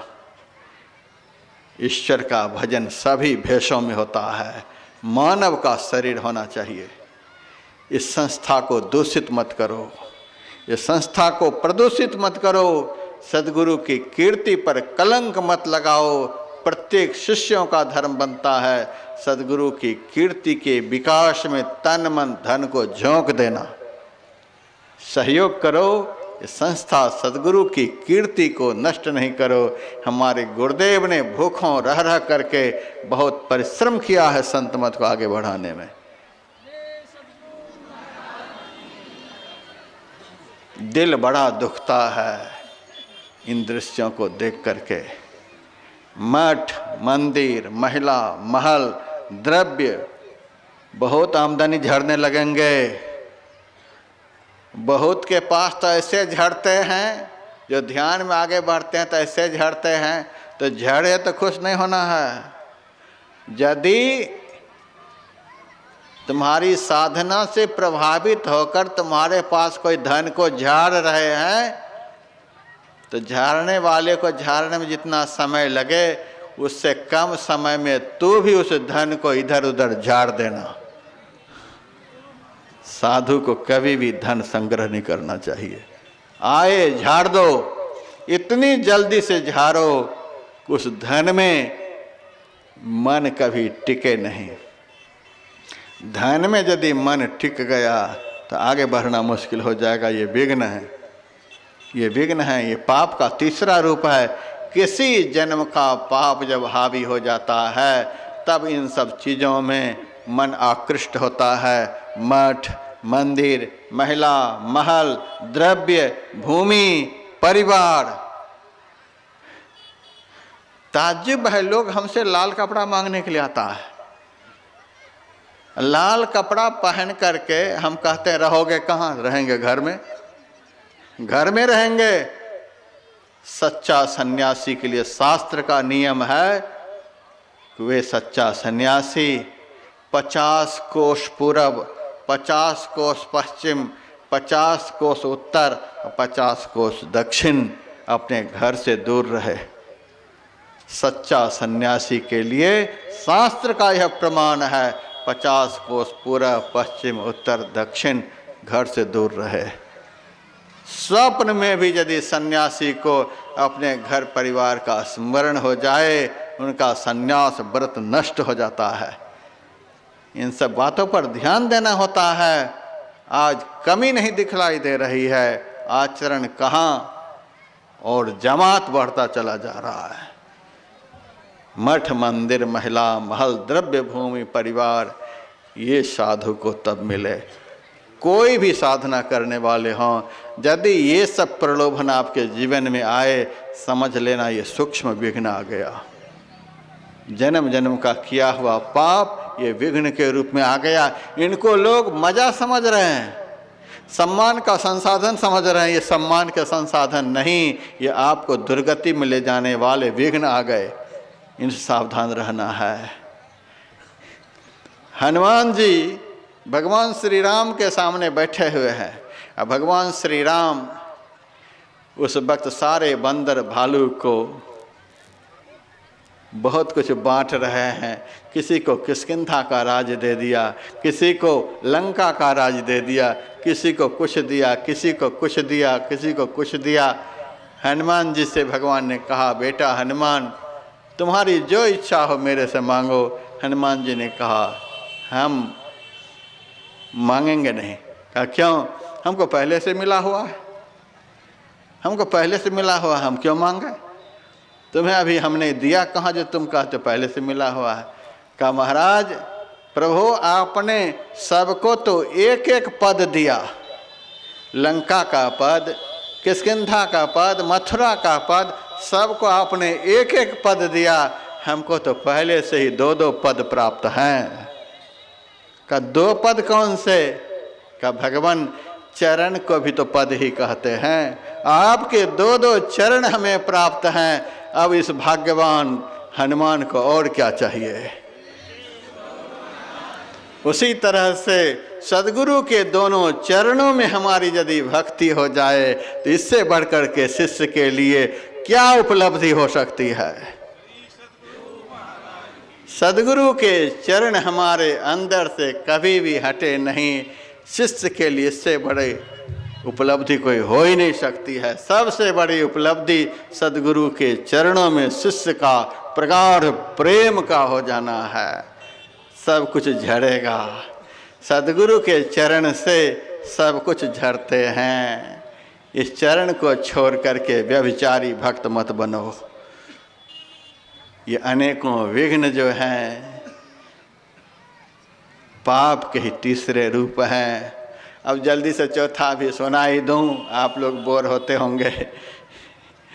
पाप का चौथा रूप शरीर में होने वाले अनेकों प्रकार के असाध्य रोग पाप का ही रूप है। जो रोग दवाई से खत्म हो जाए समझ लेना यह पथ्यापथ्य के कारण आया हुआ था। जो दवाई से नहीं छूटे समझ लेना कि ऊपर से किए हुए अशुभ कर्मों के कारण आया हुआ है। लाख दवाई खाओगे खत्म नहीं होगा। तुलसीदास जी महाराज के अंगूठे में घाव हो गया था, लाख दवाई करके थक गए, घाव खत्म नहीं हो रहा था। एक दिन मंदाकिनी में स्नान के लिए जा रहे थे तो झाड़ी के अंदर से एक औषधि कहती, तुलसीदास आ जाओ आ जाओ और मुझे पीस करके लगा दो घाव में, घाव तुम्हारा तुरंत खत्म हो जाएगा। तुलसीदास ने औषधि से कहा, इसी रास्ते से मैं रोज जाता था, आज तक तू नहीं बोला, आज मेरे से बोल रहे हो, क्या बात है? कहा, अब तक आपका भोग पूरा नहीं हुआ था, आज आपका भोग पूरा हो गया, इसीलिए अब मैं खुद बुला रहा हूँ, आप लगाओ पीस करके। और तुलसीदास के पैर के अंगूठे का घाव उसी दिन खत्म हो गया। यह भोग है। सूरदास भगवंत भजन बिनु करम फांस न कटे। ये पाप के जो 4 रूप हैं बिना ध्यान के खत्म नहीं हो सकते। आप ध्यान करें, लेकिन इसी समय यदि ध्यान की व्याख्या करने लग जाऊं तो आप कहेंगे आज ये महात्मा को क्या हो गया, ये बंद कर ही नहीं रहा है, चुकंदर का जूस पी करके खूब दे रहा है। नहीं नहीं, ये बड़ा टफ विषय है, बड़ा टफ विषय, सबसे कठिन विषय ध्यान का है। इस विषय पर मैं खूब अच्छी तरह से आज अपराह्न काल के सत्संग में विश्लेषण करूंगा। ठीक समय से इसी तरह से स्थिर होकर के आप लोगों को इस विषय को सुनना है। खूब बढ़िया से सुनाऊंगा, समझाऊंगा, जीवन में आप लोग उतारेंगे तो ध्यान का फल आप लोग इसी जीवन में देख सकते हैं। इन्हीं शब्दों के साथ मैं वाणी को विराम देने के लिए जा रहा हूँ। आप एक भजन गवैया जी से सुन लीजिएगा, 2 आध्यात्मिक आरती भी कर लीजिएगा। आज देखिए इनाम घोषित हो रहा है। लीलामृत एक पुस्तक यहाँ पर है, जिस पुस्तक को मैंने रामायण की शैली में, आप लोग जरूर देखिएगा, रामायण की शैली में संत में ही लीलामृत हरिद्वार से आई हुई है। बहुत विलक्षण पुस्तक है। आदि अंत गुरु महाराज का जीवन चरित्र है।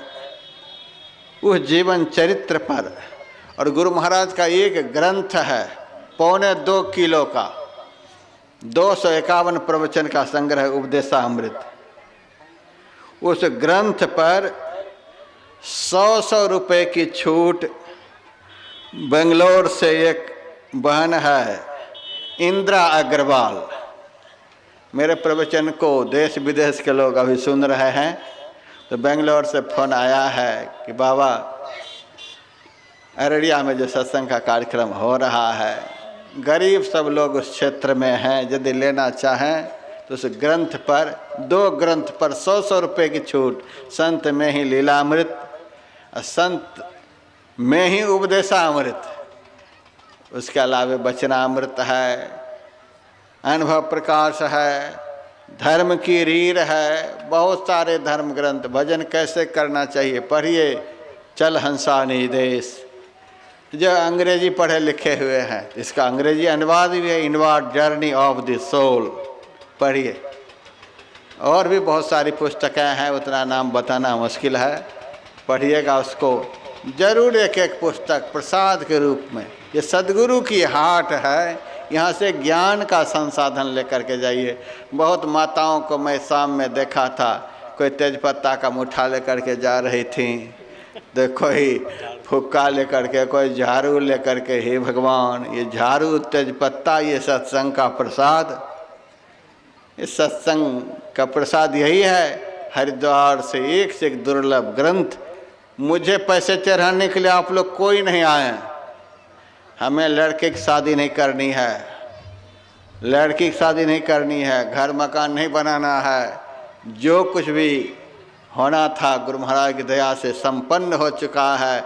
मैं सब तरह से तृप्त हूँ। इसलिए आप लोगों से हमारी प्रार्थना, पैसे लेकर के आप गुरु महाराज की पुस्तक को लीजिए, अपने पढ़िए, ज़्यादा पैसे हों तो ज़्यादा मात्रा में पुस्तक लेकर के बांटिए, तब संत मत का प्रचार होगा, विकास होगा। जेब में गांठ बांध करके बैठे रहने से संत मत का प्रचार नहीं होगा। प्रचार प्रसार खूब करिए। ये सब पुस्तक जा कर के लीजिएगा।